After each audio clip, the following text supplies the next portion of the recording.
Channel S ডিজিটালে সবাইকে স্বাগতম। প্রিয় দর্শক, আমি মফিজুর রহমান মুবিন। আমি এই মুহূর্তে দাঁড়িয়ে আছি ফরিদপুরের মধুখালী উপজেলার মেকসাম ইউনিয়নের গোপীনাথপুর গ্রামে।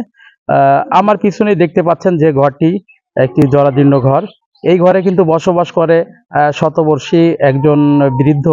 আমরা এই চ্যানেল এস এর মাধ্যমে গত 17 ফেব্রুয়ারি তারিখে কিন্তু একটি চিত্র তুলে ধরেছিলাম যে 117 বছর বয়সেও বয়স্ক ভাতা পাননি এই বৃদ্ধ। তো সেই বয়স্ক বৃদ্ধর সেই নিউজ হওয়ার পরেই কিন্তু উপজেলা সমাজসেবা কর্মকর্তা তিনি নিউজ তার চোখে পড়ে এবং তিনি নিজেই কিন্তু সেই বাড়িতে এসে তাকে আজকে বয়স্ক ভাতা বই তার হাতে তুলে দেন। তো আমরা এখন একটু কথা বলার চেষ্টা করব। যিনি সমাজসেবা কর্মকর্তা কল্লোল শাহ তিনি এই বাড়িতে আসছেন এবং যিনি এই ভাতাভোগী ভাতা আজকে যে বই গ্রহণ করবেন আমরা তার সঙ্গে একটু কথা বলবো এবং তার পরিবারের লোকজনের সঙ্গে কথা বলার চেষ্টা করব। দর্শক, চলুন আমরা তাদের সঙ্গে একটু কথা বলে আসি।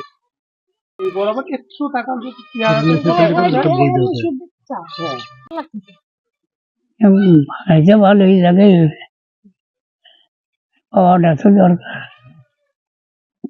আমি জনপ্রতিনিধি যারা আছে সংশ্লিষ্ট ওয়ার্ডের মেম্বার এবং চেয়ারম্যান মহোদয়ের সাথে আমার কথা হয়েছে এবং উনিও বিষয়টা খুবই দুঃখ প্রকাশ করেছে যে এটা আসলেই হওয়া উচিত ছিল, কিন্তু তারপরেও এটা হয় নাই। আমি এর মাঝেও একদিন এসেছিলাম, আমি দেখা করে গিয়েছি এবং আজকে আমরা তাকে সরকারি যে ভাতা অর্থাৎ বয়স্ক ভাতার অন্তর্ভুক্ত আমরা করতে পেরেছি এবং উনি এখন থেকে যতদিন জীবিত থাকবেন আমি চাই যে উনি আরো দীর্ঘায়ু হন, ততদিন উনি সরকারি এই সুবিধার আওতায় আসবে। এবং আমি সর্বশেষ যে মিডিয়াটি এটি করেছে চ্যানেল এস এবং সম্মানিত যিনি রিপোর্টার রয়েছে আমি তাকেও ধন্যবাদ জানাই যে এত সুন্দর এবং এত প্রয়োজনীয় একটা বিষয়কে উনি তথ্যের আলোকে সামনে এনেছেন। এর আগেও আপনি আসছিলেন, তা যাই হোক বয়স্ক ভাতা হয়েছে, আপনি একটু খুশি ছিলেন, তাতে বেশ এখন ভালো হয়েছে। বয়স্ক ভাতাটা করে দিয়ে বেশ আমরা খুশি হয়েছি।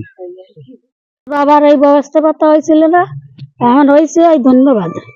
দিন যে কারণেই হোক আমার এই মামার বয়স্ক ভাতা হয়নি, তো এই অফিসার স্যার নিজে সেই বয়স্ক ভাতাটা করে দিল, তার জন্য আমরা তাকে ধন্যবাদ জানাই। প্রিয় দর্শক, যেমনটি শুনলেন সমাজসেবা অফিসার যেমনটি বললে এবং যিনি আজকে বয়স্ক ভাতা গ্রহণ করলেন আমরা তার সঙ্গেও কথা বলেছি এবং তার পরিবারের সদস্যের সঙ্গেও কথা বলেছি যে তারা কিন্তু এই বয়স্ক ভাতা পেয়ে কিন্তু তারা খুশি। ফরিদপুরের মধুখালী থেকে মফিজুর রহমান মুবিন, চ্যানেল এস।